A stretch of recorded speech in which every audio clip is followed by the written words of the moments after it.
প্রকৃত আবাসস্থল হচ্ছে আখিরাত। এই দুনিয়া একটা মোহ, এই মোহের পেছনে মানুষেরা ঘুরছে, বিবি বাল বাচ্চা এর পেছনে ঘুরছে। অথচ এই বিবি বাল বাচ্চা কিয়ামতের দিন মুসিবত হয়ে দাঁড়াবে মানুষের জন্য। একটা মোহর মধ্যে মানুষ পড়ে আছে, খেল তামাশার ভিতরে পড়ে আছে।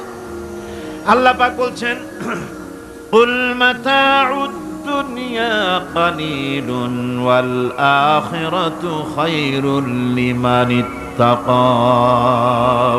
বলো, দুনিয়ার সমস্ত সম্পদ খুবই নগণ্য, আর যে ব্যক্তি পরকালকে বিশ্বাস করে, পরকালের কামনা করে, সেই খোদাভীরু লোকদের জন্য পরকাল হচ্ছে প্রকৃত আবাসস্থল। সেই জায়গাটাই হলো আসল জায়গা। ওই জায়গার জন্য কিছু তৈরি করতে হবে। কোরআনে কারিমে রব্বুল আলামিন বলছেন, আরাদিতুম বিল হায়াতিদ দুনিয়া মিনাল আখিরাহ ফামা মাতাউদ দুনিয়া ফিল আখিরাতি ইল্লা কলিল। তোমরা কি পরকালের জীবনের বিনিময় এই দুনিয়ার জীবনটাই বেশি পরিতুষ্ট হয়েছো? অথচ দুনিয়ার জীবনের সুখ সম্পদ তো পরকালের তুলনায় খুবই নগণ্য। পরকালের সুখ অনেক বেশি, পরকালের দুঃখটাও অনেক বেশি, সুখটাও অনেক বেশি। পরকালটা স্থায়ী, সুতরাং দুনিয়ার মোহে না পড়ে পরকালের জন্য জীবনটাকে পরকাল ভিত্তিক জীবন তৈরি করো। আল্লাহ পাক বলছেন, ফাম্মা মান তাগা ওয়া আসারাল হায়াতাদ দুনিয়া ফাইন্নাল জাহিমা হিয়াল মাওয়া। অথবা যে ব্যক্তি বিদ্রোহ করেছে এবং দুনিয়ার জীবনকে অগ্রাধিকার দিয়েছে, তার জায়গা হচ্ছে জাহান্নাম। জোরে বলেন নাউজুবিল্লাহ। যে ব্যক্তি আল্লাহর সঙ্গে বিদ্রোহ করেছে আর পরকালের জন্য পাথর জোগাড় করে নাই, দুনিয়াকে অগ্রাধিকার দিল, পরকালকে ভুলে গেল, তার জায়গা হলো জাহান্নাম। ওয়া আম্মা মান খাফা মাকামা রাব্বিহি ওয়া নাহান নাফসা আনিল হাওয়া ফাইন্নাল জান্নাতা হিয়াল মাওয়া। আর যে ব্যক্তি আপন প্রভুর সামনে উপস্থিত হওয়াকে ভয় করেছে এবং আপন প্রবৃত্তিকে লালসা মুক্ত করেছে, লালসার হাত থেকে রক্ষা করেছে, আল্লাহ রব্বুল আলামিন কিয়ামতের দিন তার জন্য রেখে দিয়েছেন জান্নাত। তার জন্য কোন জায়গা? জান্নাত। আমাদেরকে পরকাল ভিত্তিক জীবন যাপন যদি করি, তাহলে কবরের জবাবগুলি খুব আসান হবে। আর যদি পরকাল ভিত্তিক জীবন যাপন না হয়, কবরটা মুসিবত হয়ে যাবে। হযরত ওসমান রাদিয়াল্লাহু তাআলা আনহু কবরের কাছে গিয়ে খুব কাঁদতেন। সাহাবায়ে কেরাম প্রশ্ন করেছেন, হুজুর, রাসূল করিম সাল্লাল্লাহু আলাইহি ওয়াসাল্লাম যখন জান্নাত ও জাহান্নামের ওয়াজ করেন, তখনও তো এত বেশি আপনি কাঁদেন না, যত বেশি কাঁদেন কবরের কাছে এসে, কারণ কি? হযরত ওসমান রাদিয়াল্লাহু তাআলা আনহু বলতেন, আমার সাথীরা, আমি আমার হাবিবের কাছে, আল্লাহ রাব্বুল আলামিনের রাসূলের কাছে আমি শুনেছি, এই কবরটাই হলো প্রথম স্টেশন, এই কবরটাই হলো প্রথম ইমিগ্রেশন কাউন্টার। এই জায়গায় কেউ যদি ধরা পড়ে যায়, কারো যদি চার্জশিট হয়ে যায়, সব জায়গায় ধরা পড়ে যাবে। হাসরে মিজানে সিরাতে কোনো জায়গায় নাজাত পাবে না। আর এই কবরটা যদি কেউ মুক্তি পেয়ে যায়, মিজান সিরাত হাসর সব জায়গা থেকে আল্লাহ তারে ভালোভাবে পার করে দিবেন। এটা হলো আসল জায়গা, মারাত্মক জায়গা, খুব মারাত্মক জায়গা। আমি এটাকে ইমিগ্রেশন কাউন্টার বলেছি আমার ভাষায়। ইমিগ্রেশন কাউন্টার যারা বিদেশ ভ্রমণ করেছেন তারা জানেন। লন্ডন যাবেন, আমেরিকা যাবেন, সৌদি আরব যাবেন, যে কোনো বিদেশে যাবেন, গেলেই পাসপোর্ট তারা দেখবে। পাসপোর্টে আপনার ন্যাশনালিটি কোনটা সেটাই তারা জানতে চাইবে। আপনি কোন দল করেন এটা তারা জানতে চাইবে না। আপনি কোন ভাষায় কথা বলেন তাও তাদের জানার দরকার নেই। প্রথমেই তারা আপনার ন্যাশনালিটি দেখবে, আপনার আইডেন্টিটি কি তারা জানতে চাইবে। তারপরে যদি স্যাটিসফ্যাক্টরি হয়, আপনাকে ভিসা দিয়ে ভেতরে ঢুকবার ব্যবস্থা করে দেবে। আর যদি তারা স্যাটিসফাইড না হয়, তাহলে আপনাকে মেহমানখানায় ঢুকানো হবে গ্রেফতার করে। কবর হচ্ছে এ ধরনের একটি ইমিগ্রেশন কাউন্টার। কবরের ভিতরে মানুষ যখনই রাখা হবে সঙ্গে সঙ্গে দুজন ফেরেশতা আসবে। কবরের কাছে যারা এসেছিল দাফন হয়ে যাওয়ার পর এই লোকগুলি 40 কদম যেতে যতক্ষণ লাগে এর মধ্যেই দুজন ফেরেশতা এসে যাবে, এসে জিজ্ঞেস করবে মান রব্বুকা, তুমি কোন দল করতে, ওটা তাদের জানার দরকার নেই। চাকরি কিসে করতেন ওটা জানার দরকার নেই। ব্যবসা করতেন না চাকরি করতেন প্রয়োজন নেই। প্রথমেই জিজ্ঞাসা করা হবে ন্যাশনালিটি, প্রথমেই জিজ্ঞাসা করা হবে তার ন্যাশনালিটি সম্পর্কে, তার আইডেন্টিটিটা কি, এবং সেটাকে সত্যায়িত করার জন্য বোঝার জন্য 3টি প্রশ্ন। প্রথম প্রশ্ন মান রব্বুকা ওয়া মা দীনুকা ওয়া মান নাবিয়্যুকা, তোমার রব কে, তোমার দ্বীন কি, তোমার নবী কে। যদি এই ব্যক্তি বেঈমান হয়, মুনাফিক হয়, সে বলবে হায় হাতা লা আদরি, হায় হাতা লা আদরি, জানি না আমার রবকে, আমি জানি না। তোমার দিন কি, দিন কারে কয় বুঝি না। এরপরে আল্লাহর নবী জনাবে মুহাম্মদ রাসূলুল্লাহ সাল্লাল্লাহু আলাইহি ওয়াসাল্লামকে দেখানো হবে, বলা হবে মা কুনতা তাকুলু ফি হাদার রাজুল, এই ব্যক্তি সম্পর্কে তোমার ধারণা কি নিকে, বলবে আমি চিনি না। নাউযুবিল্লাহ। বাস, এরপরে তার যা হবার তাই শুরু হয়ে যাবে।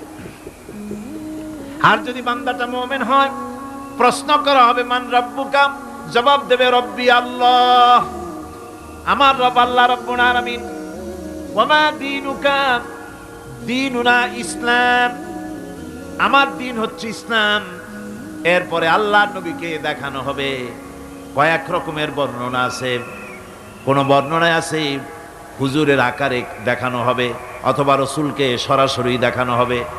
বলা হবে মা কুনতা তাকুলু ফি হাদার রাজুল, এই লোকটি সম্পর্কে ধারণা কি।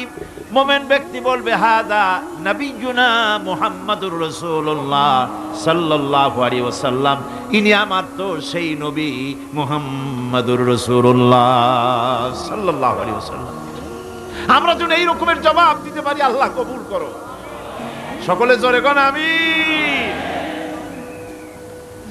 জবাব হয়ে যাওয়ার পর গায়ব থেকে আওয়াজ আসবে ফাফরিশু বিল জান্নাতি ওয়ালবিসু বিল জান্নাহ, ও আমার ফেরেশতারা আমার এই বান্দাকে জান্নাতের পোশাক পরায়া দাও আর কবরটাকে জান্নাতের বিছানা বিছায়া দাও। জান্নাতের পোশাক পরায়া দাও, জান্নাতের বিছানা বিছায়া দাও। ইলা মাদ্দা বাসারিহি, তার চোখের দৃষ্টি যতদূর যায় কবরটা ততটা প্রশস্ত করে দাও। এরপর বেহেশতের পোশাক পরাইয়া বেহেশতের বিছানা বিছায়া ফেরেশতা বলবে নম কানাউমুল উরুস, ঘুমিয়ে যাও। দুলামিয়া যেমন বাসর সজ্জায় নতুন বউ নিয়ে আরামে ঘুমায়, এরকম আরামে ঘুমায় যাও। ইলা ইয়াউমিল কিয়ামা, কিয়ামত পর্যন্ত ঘুমায় থাকো, আরামে ঘুমিয়ে থাকবে। এরপরে সিংগায় ফুৎকার হবে, সিংগার ফুৎকারের আওয়াজে তার ঘুম ভেঙে যাবে। বলবে ইয়া ওয়াইলানা মান বা'সানা মিন মারকাদিনা, হায় আফসোস, আমার এত আরামের ঘুম থেকে কে আমাকে জাগ্রত করলো, আমার ঘুমটারে নষ্ট করলো কে। আওয়াজ আসবে হাদা মা ওয়াদার রহমান ওয়া সাদাকাল মুরসালুন, এটা হচ্ছে রহমানের সেই ওয়াদা, আর মুরসালিনরা নবীরা সত্য কথাই বলেছিলেন, সেই কিয়ামত অনুষ্ঠিত হচ্ছে। আমার বন্ধুগণ, সেজন্য এই দুনিয়ার মোহে পড়ে থাকলে পরে দুনিয়ায় যারা অগ্রাধিকার দিবে দুনিয়াকে পরকালের তুলনায়, জবাব দিতে পারবে না কবরের ভিতরে গিয়া। আর যারা পরকালকে অগ্রাধিকার দিবে, দুনিয়ার চাইতে পরকালকে বেশি অগ্রাধিকার দেবে, আর আল্লাহর ভয় কলিজার ভিতরে রাখবে, কবরের জবাব সঠিকভাবে দিতে পারবে, কিয়ামতের দিন আল্লাহ রাব্বুল আলামিন তাদের জন্য জান্নাত দান করবেন। জোরে বলেন আমিন। দুনিয়াটা হচ্ছে দুনিয়া যেখানে আমরা আছি। আমি আগেই বলেছি দুনিয়া হচ্ছে আদনা শব্দ থেকে এর উৎপত্তি হয়েছে, তুচ্ছ নিকৃষ্ট, এটার দাম নাই, এটার মূল্য নাই। হযরত ইবনে কাইয়িম রাহিমাহুল্লাহ নাওয়ারাল্লাহু মারকাদাহু ওয়া জাআলাল জান্নাতা মাথওয়াহু। হযরত ইবনে কাইয়্যিম তিনি বলছেন, সুন্দর করে বলছেন দুনিয়া সম্পর্কে, মা মাদা ফিদ দুনিয়া আহলামুন ওয়া মা বাকিয়া মিনহা আমানি ওয়াল ওয়াক্তু বাইনাহুমা দায়ুন। মা মাদা ফিদ দুনিয়া আহলামুন, জীবনের যে অংশ ফেলে এসেছি সেটা আজ একটা স্বপ্ন। ওয়া মা বাকিয়া মিনহা আমানি, আর জীবনের যে অংশ সামনে বাকি আছে সেটা এখন একটা আকাঙ্ক্ষা।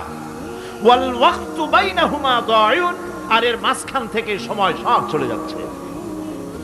কত বড় কথা চিন্তা করেছেন? জীবনের যে অংশ ফেলে এসেছি তা আজকে স্বপ্ন, তা আজ কি বলেন? স্বপ্ন। আর সামনে যা আছে সেটা আকাঙ্ক্ষা, আর মাঝখান থেকে সময় সব চলে যাচ্ছে। এরপরে তিনি বলছেন, وَمَنْ يَسْحَبِ الدُّنْيَا يَكُنْ مِثْلَ قَابِضٍ عَلَى الْمَاءِ خَانَتْهُ فُرُوجُ الْأَصَابِعِ। দুনিয়াদারের অবস্থা হচ্ছে এই, কেউ যদি দুই হাতে পানি খামসায় ধরে, দুই হাতে কি ধরছে বলেন? দুই হাতে পানি খামসায় ধরেছে, খুব মজবুত করে ধরেছে, 2 মুঠ পানি। বলেন থাকবে কতটুকু? কতটুকু থাকবে?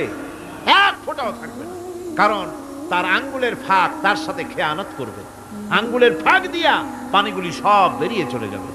সুতরাং দুনিয়া যারা চায় তারা ঠিক পানি খামসায় ধরলে পানি যেমন হাতের ভেতর থেকে খেয়ানত করে চলে যায়, যারা দুনিয়া চায় দুনিয়াও তাদেরকে এভাবে ফাঁকি দিয়ে চলে যায়।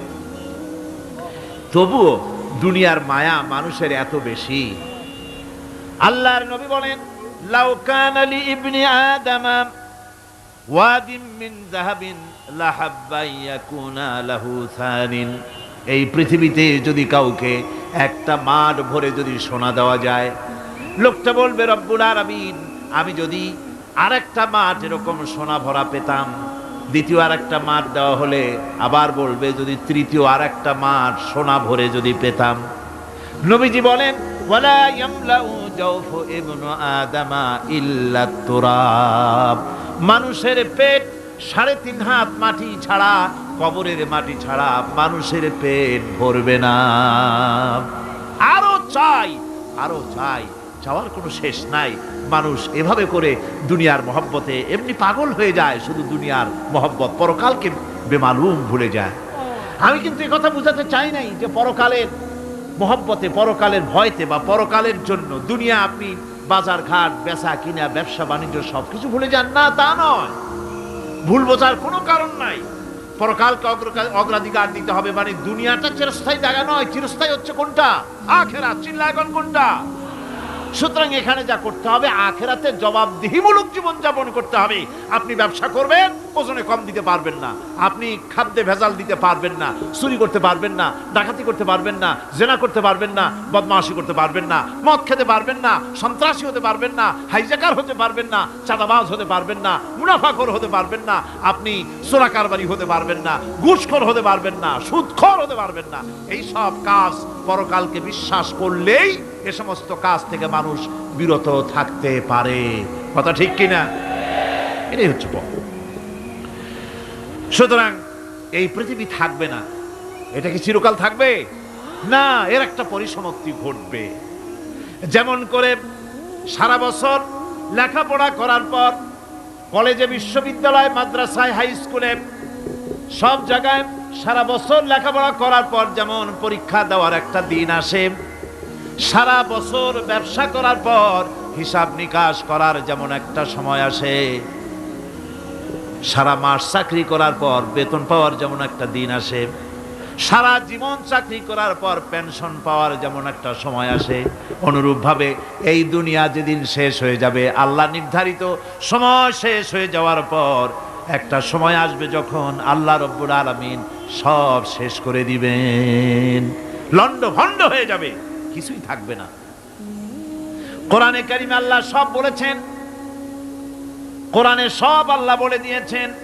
আল্লাহ পাক বলেন এই পৃথিবীর সব কেমন ভাবে ধ্বংস হবে তার চিত্র আল্লাহ পাক কোরআনে কারিমে তুলে ধরেছেন। ইযাস সামাউ ফাতারাত وإذا الكواكب انتثرت وإذا البحار فجرت وإذا القبور بعثرت। যখন আকাশসমূহ তীর্ণ বিদীর্ণ হয়ে যাবে, তারকাগুলি বিক্ষিপ্ত হয়ে ছিটকে পড়বে, আর সমুদ্রগুলি উচ্ছ্বসিত হয়ে পড়বে, কবরগুলি সব তার ভেতরে যা আছে উদ্গীরণ করে দেবে, তারকাগুলি স্থিমিত হয়ে যাবে। এরপরে সমস্ত আকাশগুলি কাতাইয়িস সিজিল্লিল কুতুব, কিতাবের পৃষ্ঠার মতো একটার পরে একটা ঠাস ঠাস করে পড়তে থাকবে, চূর্ণ বিচূর্ণ হয়ে ভেঙে চুরে একাকার হয়ে যাবে। পাহাড়গুলিকে উড়িয়ে দেওয়া হবে, চন্দ্র এবং সূর্য একাকার হয়ে যাবে। আল্লাহ রাব্বুল আলামিন বলেন, ফাইযা বারিকাল বাসার ওয়া খাসাফাল কমার ওয়া জুমিআশ শামসু ওয়াল কমার। চক্ষু যখন বিস্ফারিত হয়ে যাবে, চাঁদ যখন তার আলো হারিয়ে ফেলবে, সূর্য যখন তার আলো হারিয়ে ফেলবে, চাঁদ আর সূর্য সব একাকার হয়ে যাবে, সেই সময়ের অবস্থাটা কি চিন্তা করো। মানুষ হয়রান হয়ে দৌড়াদৌড়ি করবে। ওয়াহুমিলাতিল আরদু ওয়াল জিবালু ফাদুক্কাতা দাক্কাতান ওয়াহিদা। জমিন এবং পাহাড়গুলির মধ্যে আল্লাহ রাব্বুল আলামিন সংঘর্ষ বাঁধিয়ে দিবেন। পাহাড়গুলি ভেঙে চুরে টুকরা টুকরা হয়ে যাবে। পাহাড়গুলি উঁচু করে জমিনের উপরে আছাড় মেরে আল্লাহ রাব্বুল আলামিন ভেঙে চুরে চুরমার করে দিবেন। সুবহানাল্লাহ। ওয়া তাকুনুল জিবালু কালইনিল মানফুস। পাহাড়গুলো পেঁজা ধোনা তুলার মতো করে উড়িয়ে দেওয়া হবে, পাহাড় উড়ে যাবে। সুবহানাল্লাহ। পাহাড় পাথরের তৈরি করা পাহাড়, এই পাহাড়গুলি তুলার মতো হয়ে উড়বে কিভাবে? আমি এই দৃশ্য নিজের চোখে কিছুটা হলেও দেখছি। আজ থেকে 10 দিন আগে আমি ইতালি সফর করে এসেছি। ইতালির রাজধানী রোম। রোম প্রাচীন সভ্যতার লালন ভূমি। কোরআনে কারিমে সূরায়ে রোম রয়েছে। এই রোম সেই রোম। এখানের বাদশার কাছে রাসূল করিম সাল্লাল্লাহু আলাইহি সাল্লাম হেরাক্লিয়াসের কাছে চিঠি পাঠিয়েছিলেন। সেই রোম 12 থেকে 15,000-এর মতো বাংলাদেশি মুসলমান সেখানে আছে। জুমার দিন, যেদিন আমি গেলাম তার পরের দিনই জুমা ছিল। জুমার নামাজ পড়লাম ভ্যাটিকানের কাছেই বিশাল মসজিদ, ইউরোপের ভিতরে সবচেয়ে বড় মসজিদ এটা। রোম ইসলামের দুশমনদের রাজধানী। সেইখানে যখন আজান হচ্ছে আশহাদু আন্না মুহাম্মাদার রাসূলুল্লাহ, আমার অনুভূতির কথা আপনাদেরকে বোঝাতে পারবো না, কি অনুভূতির সৃষ্টি হয়েছে আমার ভেতরে। ভ্যাটিকানের পোপ এক পাশে, কিছু দূরেই ভ্যাটিকান। ওটা হচ্ছে গোটা পৃথিবীর সমস্ত খ্রিস্টানদের কাবা, ভ্যাটিকান। তার পাশেই বিশাল মসজিদ, সেখানে নামাজ পড়লাম। চিন্তার ভেতরে আসলো আল্লাহ রাব্বুল আলামিন তার হাবিবের নাম, তার তাওহীদ, তার রিসালাতকে কিভাবে বিশ্বময় ছড়িয়ে দিলেন। আবু জাহেল চাইছিল মুহাম্মদ সাল্লাল্লাহু আলাইহি ওয়াসাল্লামকে স্তব্ধ করে দেবে মক্কার জীবনেই। কত বদনাম, সাহের, কাহেন, কাযযাব, শায়ের, নাউযুবিল্লাহি মিন যালিক, কত গালাগালি করলো। আর আল্লাহ শুনালেন, হাবিব চিন্তার কোনো কারণ নাই, ওয়া রাফা'না লাকা যিকরাক, আমি আপনার প্রশংসা বিশ্বময় ছড়িয়ে দেব। সুবহানাল্লাহি ওয়া বিহামদিহি। রোম প্রোগ্রাম শেষ করে আমাকে তারা নিয়ে গেল, যেটা আমি বলছি সফর কাহিনী শোনাবার সময় এটা না, যেহেতু এর সঙ্গে প্রাসঙ্গিক সেজন্য বলছি। পাহাড় কেমনে তুলার মতো হয়ে উড়বে তার নজির দেখেছি। রোম শহর থেকে 300 মাইল দূরে, 300 কিলোমিটার দূরে নেপোলিয়ান বোনাপার্ট তার বাড়ি, এবং ওটা তার নামই একটা প্রভিন্স। ভূমধ্য সাগরের পারে ভেসুভিয়াস, পৃথিবীর সবচাইতে বড় আগ্নেয়গিরি। সেটা দেখাতে নিয়ে যাওয়া হলো আমাকে, যে পাহাড়টা পৃথিবীর মাটি থেকে তার চূড়া হচ্ছে 3 মাইল উঁচু। এর 2 মাইল গাড়িতে করে ঘুরে ঘুরে যাওয়া যায়, এরপর আর গাড়িতে যাওয়া যায় না, বাকিটুকুন যেতে হবে হেঁটে হেঁটে। পাহাড়ের উপরে অক্সিজেন কম, বেশ কষ্ট হচ্ছিল উঠতে। জীবনে প্রথম পাহাড়ে চড়েছি জাবালে নূর, রাসূল করিম সাল্লাল্লাহু আলাইহি সাল্লামের উপরে যেখানে ওহী হয়েছিল সর্বপ্রথম। পাহাড় চড়ার একটা অভিজ্ঞতা ওখান থেকে আমার কিছুটা হয়েছিল। খুব কষ্ট হলো বাকি 1 মাইল উঠতে। যখন বিসুবিয়াসের একদম শীর্ষে চলে গেছি, সেখানে গিয়ে আমার সাথে 15-20 জন লোক ছিল। আমি নিজেই আল্লাহু আকবার বলে আমার গলা থেকে আওয়াজ বেরিয়ে গেল। আমি দেখতে পেলাম বিসুবিয়াসের শীর্ষে বিশাল গর্ত। আমার মনে হয় গর্তটা এই মাঠের 1/4 হবে। এই মাঠের 1/4 হবে গর্তটা। সেই গর্তটার গভীরতা হচ্ছে 1.5 কিলোমিটার।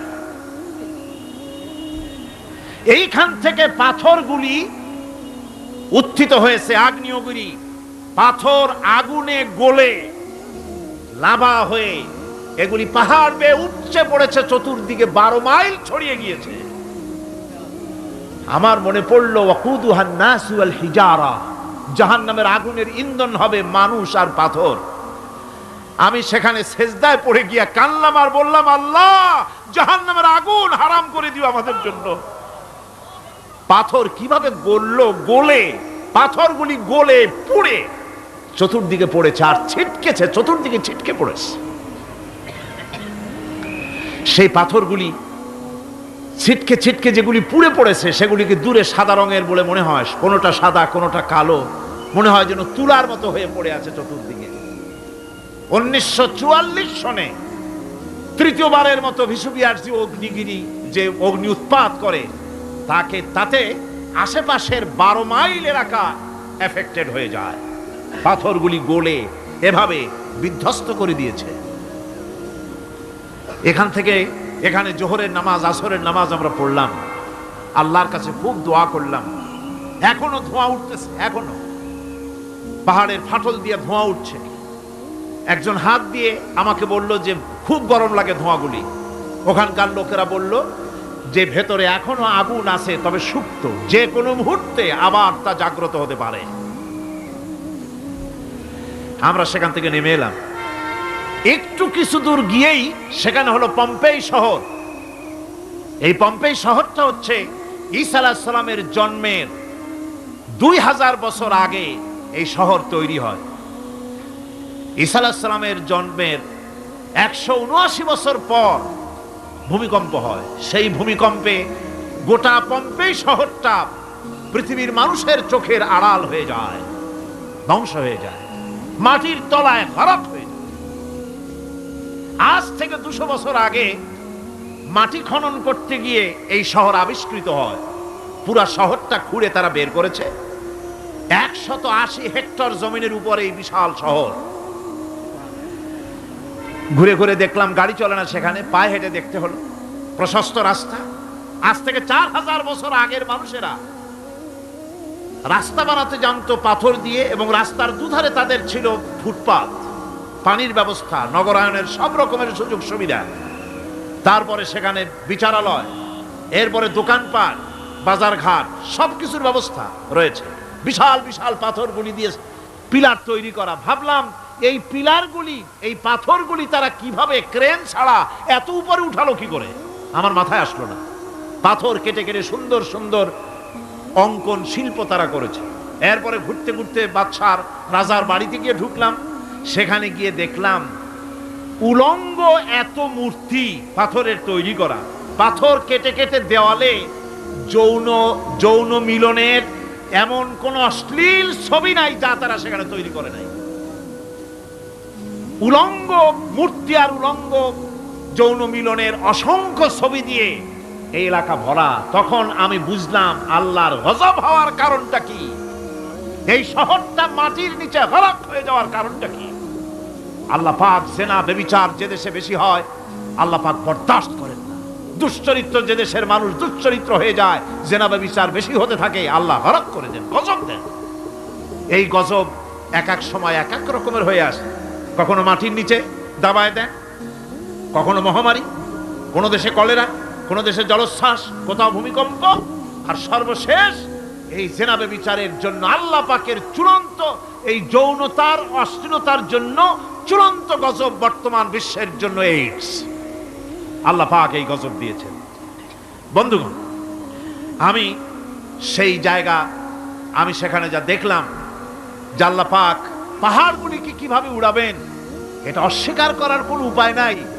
বিশ্বাস তো করতামই, তবে হযরত ইব্রাহিম আলাইহিস সালাম যেমন বলেছিলেন, রব্বি আরিনি কাইফা তুহিল মাউতা, আয় আল্লাহ তুমি মরাকে জিন্দা করবা কেমনে? আল্লাহ পাক বলেন, আওয়ালাম তুমিন, তুমি বিশ্বাস করো না?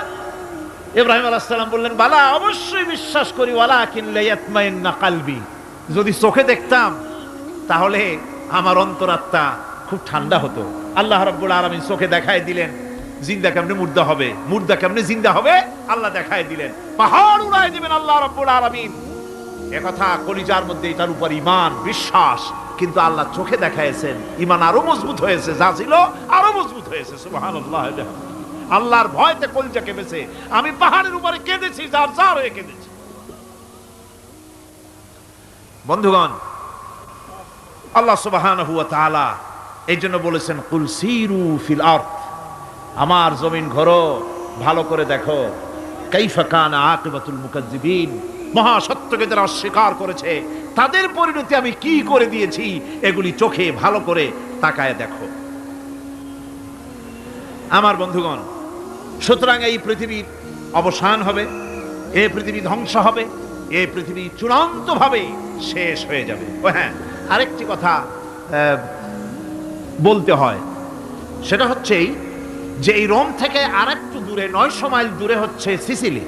900 মাইল দূরে, সেখানে এই সিসিলি মুসলমানেরা শাসন করেছিল 350 বছর।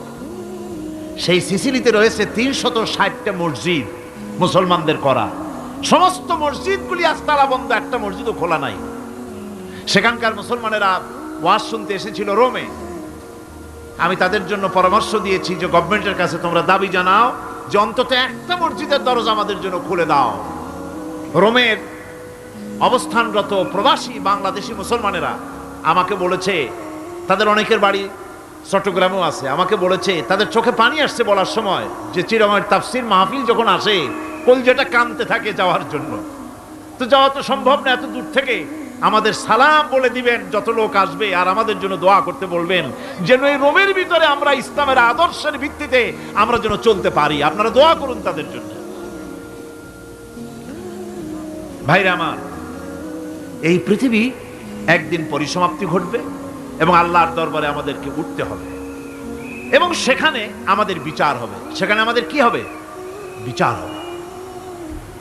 আল্লাহ পাক বিচারটাকে নির্ভুল করার জন্য, সঠিক করার জন্য প্রত্যেকের গলায় আমলনামা ঝুলায় রাখছেন। এখানে রেকর্ডের ব্যবস্থা করা হয়েছে। আল্লাহ পাক বলছেন, ওয়া কুল্লা ইনসানিন আলজামনাহু তাইরাহু ফি উনুকিহি ওয়া নুখরিজু লাহু ইয়াওমাল কিয়ামাতি কিতাবান ইয়ালকাহু মানশুরা। আল্লাহ পাক বলেন, প্রত্যেকের ভালো মন্দ কর্মফল, কর্মলিপি আমি তার গলায় ঝুলায় রেখেছি। কিয়ামতের দিন সে নিজের কাছে স্পষ্ট সব দেখতে পারবে, কোনো জিনিস বাদ পড়বে না। তার গলায় তার আমলনামা ঝুলানো আছে, সব রেকর্ড হতেছে। আমরা যা করছি সবগুলি রেকর্ড হয়ে যাচ্ছে। বর্তমান বিজ্ঞানীরা আবিষ্কার করেছে যে মানুষের শরীরের ভিতরে ডিএনএ আছে, রক্তের ভিতরে ডিএনএ, এটা একটা কোডন। মানুষের রক্তের ভিতরে ডিএনএ আছে। যেমন তার ব্রেনের ভিতরে কতগুলি কোষ আছে, এক একটা কোষ এক এক ধরনের কাজ করে, অনুরূপভাবে তার শরীরের ভিতরে রক্তের ভিতরে ডিএনএ আছে। এই ডিএনএটা কি? এই ডিএনএটা হচ্ছে, এই ডিএনএ একটা কম্পিউটারের মতো কাজ করতেছে।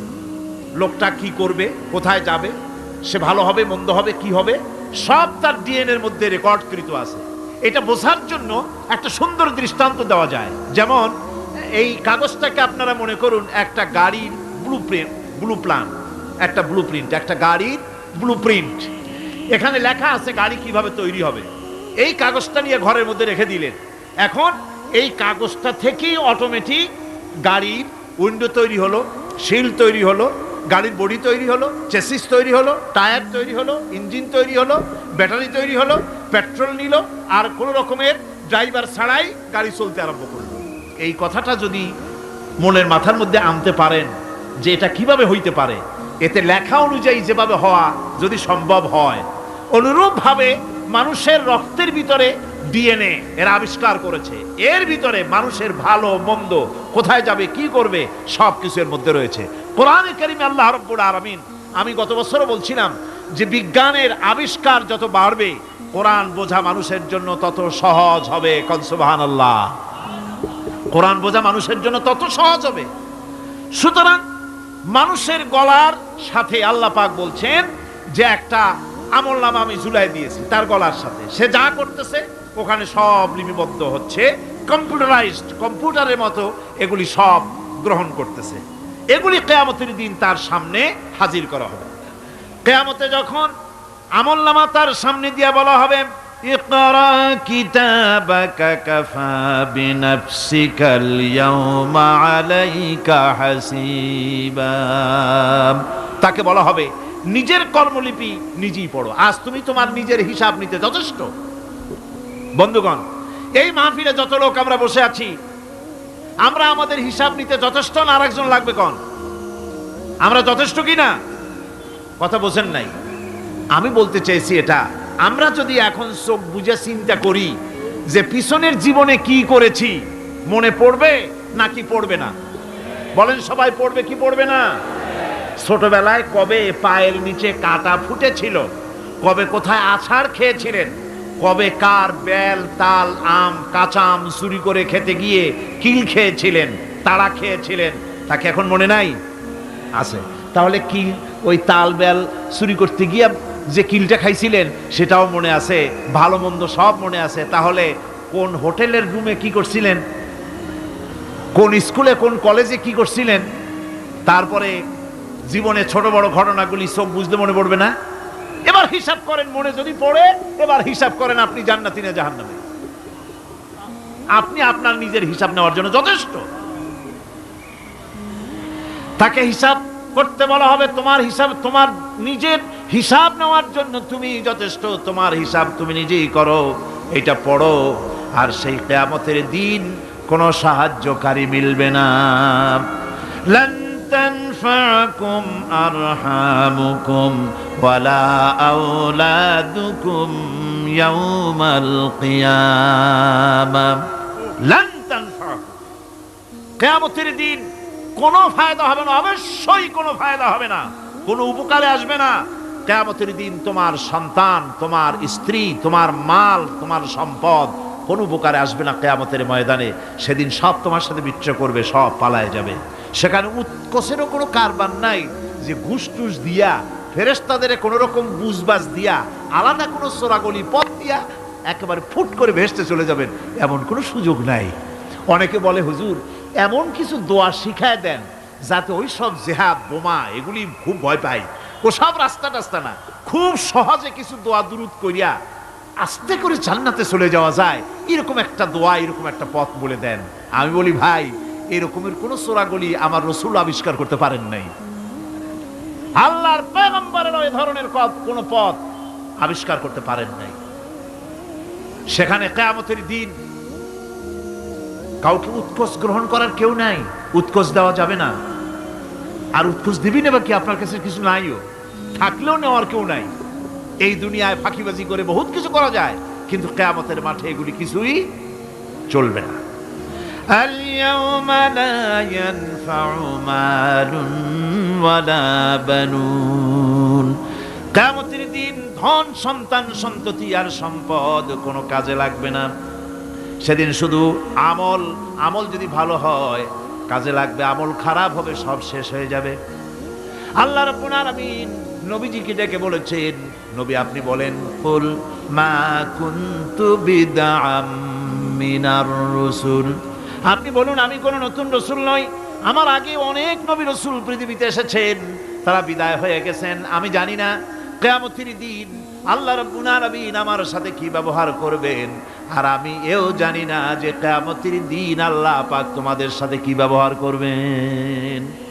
এই আয়াত নাযিল হওয়ার পর আল্লাহর হাবিব তার মেয়েকে ডাকলেন, জামাইকে ডাকলেন, নাতিদেরকে ডাকলেন, আহলে বাইতদেরকে ডাকলেন, আর বললেন ও আমার মেয়ে কলিজার টুকরা ফাতেমা গো শোনো, কেবলমাত্র আয়াত নাজিল হয়ে গেল, আল্লাহ পাক আমাকে শোনায়ছেন কিয়ামতের দিন আমি জানি না আমার সঙ্গে কি ব্যবহার করা হবে, আর এও জানি না যে তোমাদের সাথে কি ব্যবহার করা হবে।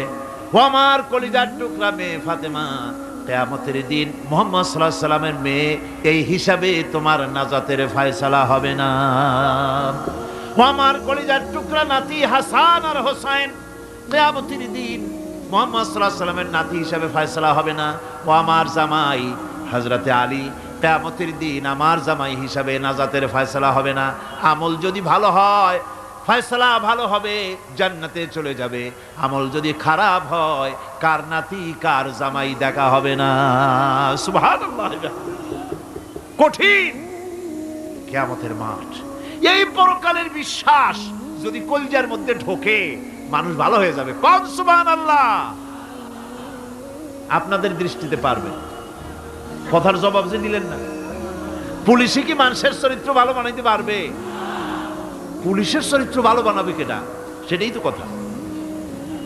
মানুষের চরিত্র যাতে ভালো থাকে, মানুষের জন্য খারাপ কাম না করে সেজন্য পুলিশ।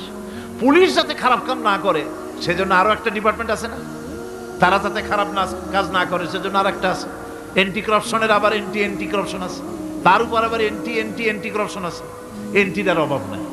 সুতরাং পুলিশ দিয়া, বিডিআর দিয়া, আর্মি দিয়া মানুষের, দেশের, জাতির চরিত্র ভালো বানানো যায় না। রাসূলুল্লাহ এ দিয়ে বানান নাই, এটা ইসলামের নিয়ম নয়। পুলিশ দিয়া, আর্মি দিয়া দেশের মানুষের চরিত্র ভালো বানানো যায় না। চরিত্র ভালো বানানো যায় কেবলমাত্র পরকালের ভয় দিয়া। কিসের ভয় দিয়া? ওই যে মক্কার জীবনে ওই সমস্ত মানুষগুলি যারা চুরি করত, ডাকাতি করত, জেনা করত, বদমাশি করত, যারা শয়তানি করত, যারা মানুষকে খুন করত, এই মানুষগুলি এত ভালো হয়ে গেল, যারা চুরি ছেড়ে দিল, ডাকাতি ছেড়ে দিল, জেনা ব্যভিচার ছেড়ে দিল, এত ভালো হয়ে গেল, পৃথিবীর মধ্যে সেরা মানুষ তারা হয়ে গেলেন। জোরে বলেন সুবহানাল্লাহ। নবীর সাহাবীরা পৃথিবীর শ্রেষ্ঠ সন্তান, নবীর সাহাবীরা পৃথিবীর সেরা মানুষ, তাদের চাইতে সেরা মানুষ নবীদের পরে আর কেউ হতে পারে না। জোরে কোন সুবহানাল্লাহ। নবীর পরে পৃথিবীতে শ্রেষ্ঠ মানুষ কারা? সাহাবায়ে কেরাম রিদওয়ানুল্লাহ তাআলা আলাইহিম আজমাইন। ওনারা তো কুফরের মধ্যে ছিলেন, শিরকের মধ্যে ছিলেন, চুরি, ডাকাতি, জেনা, ব্যভিচার এমন কোনো পাপ নাই যা করা হয়নি। তারপরে যখন আল্লাহর নবীর কাছ থেকে তাওহীদ, রিসালাত ও আখিরাতের দাওয়াত পেলেন, কি সোনার মানুষ এক একজন হয়ে গেলেন। সুবহানাল্লাহ। যারা ছিলেন নারীর সতীত্বের জম, তারা হয়ে গেলেন নারীর সতীত্বের পাহারাদার। যারা মানুষের মাল চুরি করত, ডাকাতি করত, তারা রাতভর মানুষের মালের পাহারা দিল, মানুষের রক্তের পাহারা দিল। সুবহানাল্লাহ বিহামদি। রক্ত সম্পদের পাহারা দিল। রাসূল বললেন খায়রুল কুরুনে কারনি, সর্বশ্রেষ্ঠ যুগ তো আমার যুগ। বন্ধুগণ, এরপরে একটা জীবন আসবে ওই কিয়ামতের ময়দানে। এই পরকালের বিশ্বাসটা গুরুত্বপূর্ণ ব্যাপার। আমাদের সব কিছুর হিসাব দেওয়া লাগবে। আল্লাহ পাক বলেন ইন্নাস সামআ ওয়াল বাসারা ওয়াল ফুআদা কুল্লু উলাইকা আনহু মাসউলা। নিঃসন্দেহে মানুষের শ্রবণ শক্তি, দর্শন শক্তি এবং তার অন্তঃকরণের কল্পনা সম্পর্কে আল্লাহ রাব্বুল আলামিনের কাছে জিজ্ঞাসিত হতে হবে। কান দিয়া কি করেছিল, চোখ দিয়া কি করেছিল, মুখ দিয়া কি করেছিলে, হাত দিয়ে কি করেছিলে, সব কিছুর জবাব আল্লাহ রাব্বুল আলামিনের কাছে দিতে হবে। সবটার জবাব দিতে হবে, কোনো কিছু বাদ যাবে না। এমনকি মনের ভিতরে যে কল্পনা আমরা করি, এই কল্পনার হিসাবও আল্লাহর দরবারে দিতে হবে। কোরআনে কারীম বলছেন ওয়া ইন তুবদু মা ফি আনফুসিকুম আও তুখফুহু ইউহাসিবকুম বিহিল্লাহ। মনের ভিতরে তুমি যেটা কল্পনা করো সেটা প্রকাশ করো, অথবা তুমি গোপন রাখো, যাই তুমি করো না কেন, আল্লাহ রাব্বুল আলামিন এর হিসাবও তোমার কাছে নেবেন। ফায়াগফিরু লিমান ইয়াশাউ ওয়া ইউআযযিবু মান ইয়াশাউ ওয়াল্লাহু আলা কুল্লি শাইইন কাদির।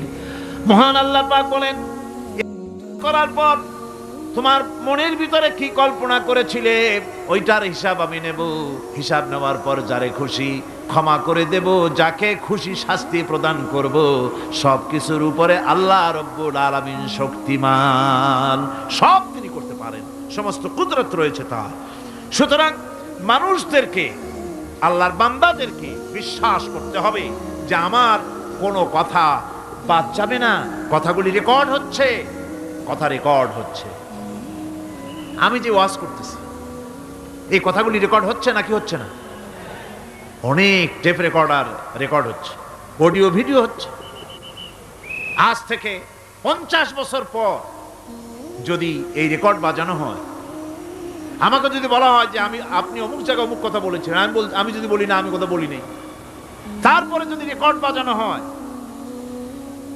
তাহলে আমি কথা যে বলি নাই যদি বলি, তাহলে এটা ধরা পড়বে না? সেখানে ধরা পড়বে না?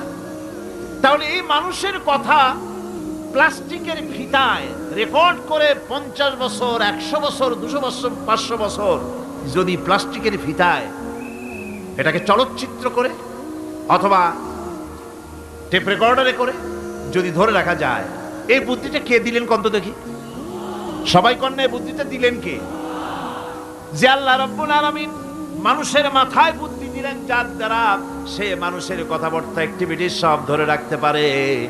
সে আল্লাহ রাব্বুল আলামিন বুঝি আপনার আমার কথা এবং আপনার আমার অ্যাক্টিভিটিসকে তিনি বুঝি ধরে রাখতে পারবেন না কিয়ামত পর্যন্ত? পারবেন কি না? সেজন্য রাব্বুল আলামিন বলেন, মা ইয়ালফিযু মিন কাওলিন ইল্লা লাদাইহি রাকীবুন আতীদ। সমস্ত কথা রেকর্ড হচ্ছে। সুবহানাল্লাহ কোন জোরে! সমস্ত কথা রেকর্ড হচ্ছে, একটা কথাও বাদ যাবে না। মুখ আছে বলেই কথা বলবেন তা না, হিসাব করে কথা বলতে হবে। গীবত গাওয়া যাবে না, মিথ্যা কথা বলা যাবে না, মিথ্যা ওয়াদা করা যাবে না। মিথ্যা ওয়াদার তো মৌসুম এসে গেছে। কি কোন বোঝেন কথা? হ্যাঁ, মিথ্যা ওয়াদার মৌসুম এসে গেছে। এখন মৌসুমে বাহার মিথ্যা বলার। কত সুন্দর সুন্দর ওয়াদা, সোনা দিয়া রাস্তা বানায় দেব। অভুক্ত মানুষদের বলা হয় না খেয়ে মরবেন না, কিন্তু কি খেয়ে মরবে তাও কয় না। আমরা যদি যাইতে পারি তাহলে মটকির মতো রসগোল্লা বানায় দেব, গরুর গাড়ির চাকার মতো জিলাপি বানায় দেব। খাইতে গিয়ে হা করে চিত হয়ে থাকবে। কত রঙিন রঙিন কথা। মিথ্যা ওয়াদার সময় এসে গেছে। ভাইরা আমার, পরকাল যদি বিশ্বাস করে সেই ব্যক্তি কিছুতেই মুখ আছে বলেই যা খুশি বলবে না, পরনিন্দা করবে না, পরচর্চা করবে না, হাত আছে বলেই যা তা লিখবে না। ঘটনা হইল একটা, লিখলো আর একটা। কলম একটা আছে বলেই যা খুশি তা লেখা যায় না, মুখ আছে বলেই যা খুশি তা বলা যায় না, চোখ আছে বলেই যা খুশি তা দেখা যায় না। গরু খাওয়া জায়েজ করা হয়েছে বলে গরুর লেজ থেকে মাথা পর্যন্ত পাইকারি দরে সব খাওয়া যায় না। গরু খাওয়া হারাম না হালাল? হালাল। পাইকারি দরে লেজ থেকে মাথা পর্যন্ত সব খাওয়া হালাল না। ওর মধ্যে আল্লাহ কিছু হারাম রেখে দিছে, সেগুলোকে বাইসে খাইতে হবে। আল্লাহ দেখতে চান পাইকারি দরে জম্মের খাওয়া খাও না আমার হারামগুলি বাদ দিয়ে খাও, নিষেধ করাগুলি বাদ দিয়ে খাও। মুখ আছে বলেই যা খুশি তা বলা যাবে না, কান আছে বলেই যা খুশি তা শোনা যাবে না, চোখ আছে বলেই যা খুশি তা দেখা যাবে না, হাত পা আছে বলেই যা খুশি তা করা যাবে না। সবটার পেছনে আল্লাহ রাব্বুল আলামিনকে ভয় করা লাগবে। মহান আল্লাহ রাব্বুল আলামিন বলে, বান্দারে তোমার সমস্ত কার্যাবলী এমনকি তোমার চাহনিটা পর্যন্ত কার দিকে কি নিয়তে তাকায়ছো কেউ জানে না, আমি আল্লাহ রাব্বুল আলামিন জানি। ويعلم خائنة الأعين وما تخفي الصدور। তোমার অন্তঃকরণ কি জিনিস গোপন করে, আর তোমার চক্ষু কি লুকোচুরি খেলে, আমি টের পাই। সুবহানাল্লাহ বিহামদি। চশমার ফাঁক দিয়া কি দেখো, কারে দেখো, কি নজরে দেখো, সানগ্লাস পরিয়া কেউ ঠিক পায় না, আমি ঠিক পাই। সুবহানাল্লাহ, জোরে কান সুবহানাল্লাহ।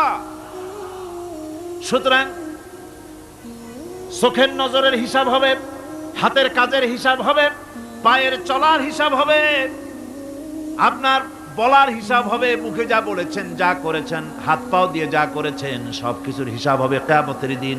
আল্লাহর দরবারে সবকিছু উপস্থিত হবে, কোনো জিনিস বাদ পড়বে না। ফামান ইয়ামাল মিসকালা যাররাতিন খায়রান ইয়ারা ওয়া মান ইয়ামাল মিসকালা যাররাতিন শাররান ইয়ারা।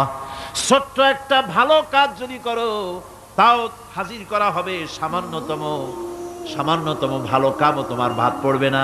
আর ক্ষুদ্রতম কোনো খারাপ কাজ করলে তাও উপস্থিত করা হবে, সব তোমার সামনে, কোনো জিনিস বাদ পড়বে না, সব দেখতে পাবে কিয়ামতের দিন। ভালো কাজটাও আর খারাপ কাজটাও আল্লাহর কাছে সেদিন আল্লাহ পাক মানুষের সামনে উপস্থিত করে দিবেন। আল্লাহ পাক বলছেন, সেদিন এই জমিন, তার ভিতরে যা লুক্কায়িত ছিল, জমিন সব বের করে দেবে। কান্নাহুম জারাদুম মুনতাশির। টিড্ডি, ফড়িংগুলি, পোকাগুলি মাটির থেকে যেমন বেরোয়, এ মাটির ভিতরে যা আছে কিয়ামতের দিন সব মাটি বের করে দেবে। ইযা যুলজিলাতিল আরদু জিলজালাহা ওয়া আখরাজাতিল আরদু আসকালাহা ওয়া ক্বালাল ইনসানু মা লাহা। এ জমিনকে ঝাঁকি মারা হবে প্রবল এক ঝাঁকুনি, প্রবল এক ঝাঁকুনিতে এই পৃথিবীর মধ্যে যা কিছু আছে সব বেরিয়ে যাবে। সুবহানাল্লাহ কইতে ইচ্ছা করে না মিয়ারা? এক ঝাঁকুনিতে পৃথিবী সব বের করে দেবে। মানুষ হয়রান হয়ে বলবে, কি হয়েছে, এ মাটির হলোটা কি? আমার বন্ধুগণ, মানুষ হয়রান হয়ে গিয়ে বলবে, মাটির কি হলো? আল্লাহ রাব্বুল আলামিন বলেন, ইয়াউমাইদিন তুহাদ্দিসু আখবারাহা বিআন্না রাব্বাকা আওহালাহা। জমিনের উপরে যা ঘটেছে, জমিন তা সব বের করে দেবে, সব প্রকাশ করে দেবে। আর এটা এই জন্য হবে যেহেতু তার রবের হুকুম হয়েছে, তার রব হুকুম করেছে, বের করে দে।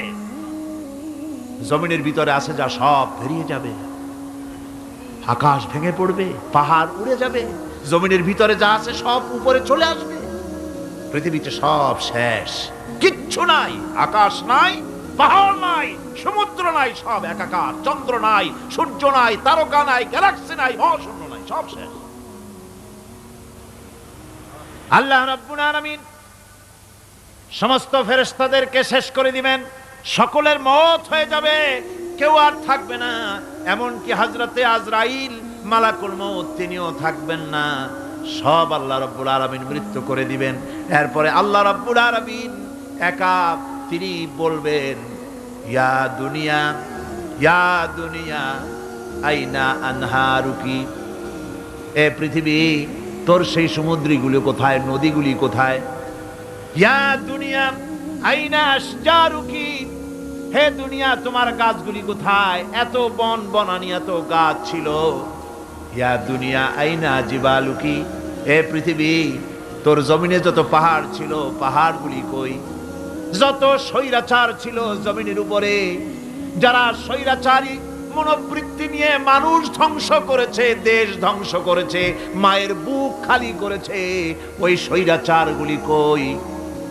কোনো জবাব নাই। আল্লাহ পাকের পরে বলবেন, লিমানিল মুলকুল ইয়াউম। কার রাজত্ব আজকে? রাজত্বটা কার? আল্লাহ তিনবার আওয়াজ দিবেন, আজকে রাজত্ব কার?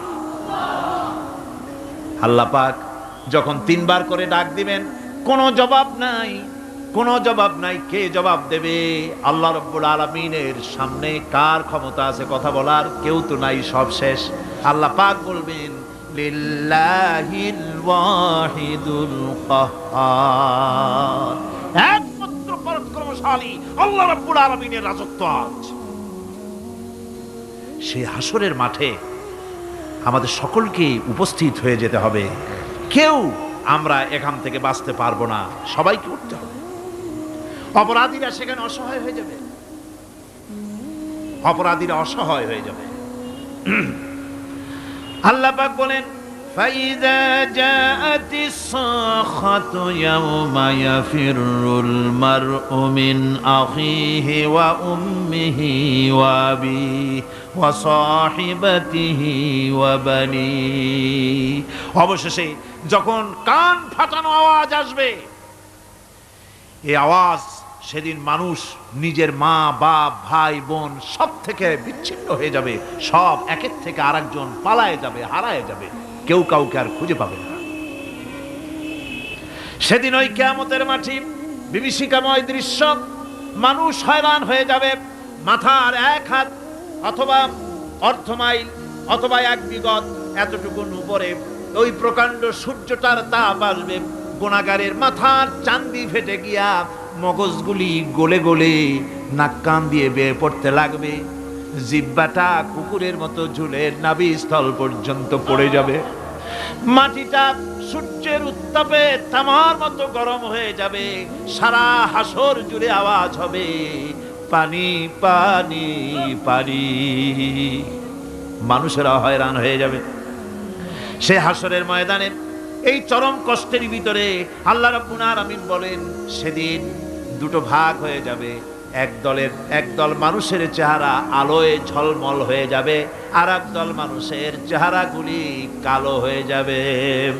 উজুহু ইয়াওমাইযিন মুসফিরাতুন দাহিকাতুন মুস্তাবশিরা ওয়া উজুহু ইয়াওমাইযিন আলাইহা গাবারা। আল্লাহ পাক বলেন এক শ্রেণীর মানুষের চেহারা হাস্যোজ্জ্বল ঝলমলে হয়ে যাবে, আর এক শ্রেণীর মানুষের চেহারাগুলি কালো হয়ে যাবে। তারহাকুহা কাতারা উলাইকা হুমুল কাফারাতুল ফাজারা। হাস্যোজ্জ্বল, স্বচ্ছন্দপূর্ণ, সুন্দর, উজ্জ্বল ঝলমলে চেহারা হবে ঈমান আনার কারণে, পরকালকে বিশ্বাস করার কারণে, আল্লাহ এবং রসুলের কথা অনুযায়ী জীবন যাপনের কারণে চেহারাটা উজ্জ্বল হয়ে যাবে। আর আল্লাহর নাফরমানি, রসুলের নাফরমানি, পরকালকে অস্বীকার করার কারণে কাফেরগুলির চেহারা, মুনাফিকগুলির চেহারা কালো হয়ে যাবে। তাদেরকে আলাদা করে দেওয়া হবে। আমতাজুল ইয়াওমা আইয়ুহাল মুজরিমুন, মুজরিমদেরকে আলাদা করে দেওয়া হবে, দুইটা ভাগ হয়ে যাবে। এই চরম অবস্থা সৃষ্টি হবে কিয়ামতের ময়দানে। সেদিন রাসূল করিম সাল্লাল্লাহু আলাইহি ওয়াসাল্লাম উম্মতের জন্য সুপারিশ করবেন। সেই সুপারিশ যেন আমাদের করতে পারেন, সেজন্য আমাদেরকে তৈরি করতে হবে, সে ধরনের যোগ্য আমাদেরকে বানাতে হবে। বন্ধুগণ, এই পরকালীন জীবন, এর সম্ভাবনা, এটা যে হবে এবং সেই পরকালে আমাদের সকলকে যে উঠতে হবে, কিয়ামতে আল্লাহর কাছে জীবনের সব কিছুর জবাবদিহি করতে হবে, এই ভীতি সৃষ্টি করতে চায় আল্লাহ পাক মানুষের ভেতরে। আল্লাহ পাকের চাইতে মানুষের কল্যাণকামী আর কেউ আছে? চিল্লায় কোন আল্লাহর চাইতে, বিশ্ববাসীর সৃষ্টি জগতের কল্যাণকামী আল্লাহর চাইতে, রাসূলের চাইতে বেশি কেউ কি আছে? সে আল্লাহ পাক সব বলে দিলেন, ওপেন সিক্রেট করে দিলেন, সব গোপন ফাঁস করে দিলেন। কেমনে বিচার হবে, কেমনে কিয়ামত অনুষ্ঠিত হবে, কেমনে কি হবে, সব খুলে খুলে আল্লাহ পাক বলে দিলেন আমাদেরকে ভালো হওয়ার জন্য।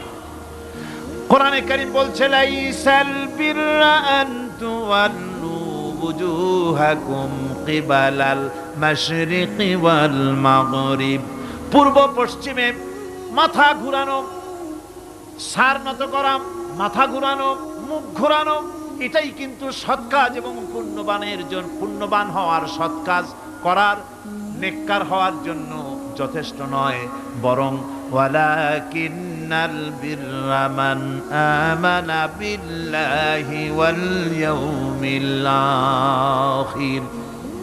প্রকৃতপক্ষে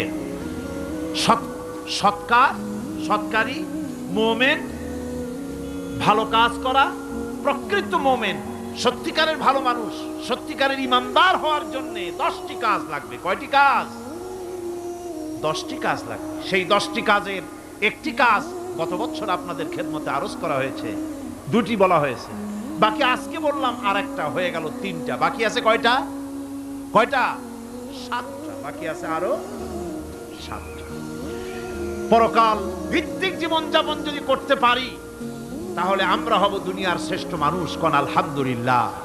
আমার দেশ, আমার জাতি, আমার school, college, university, secretariat, cantonment, রান্নাঘর থেকে শুরু করে বঙ্গভবন, দেশের সর্বত্র মানুষের ভেতরে যদি পরকালের জবাবদেহিমূলক জীবনযাত্রার অনুভূতি সৃষ্টি করে দেওয়া যায়, কিয়ামত আছে আর জবাব দিতে হবে আল্লাহর দরবারে।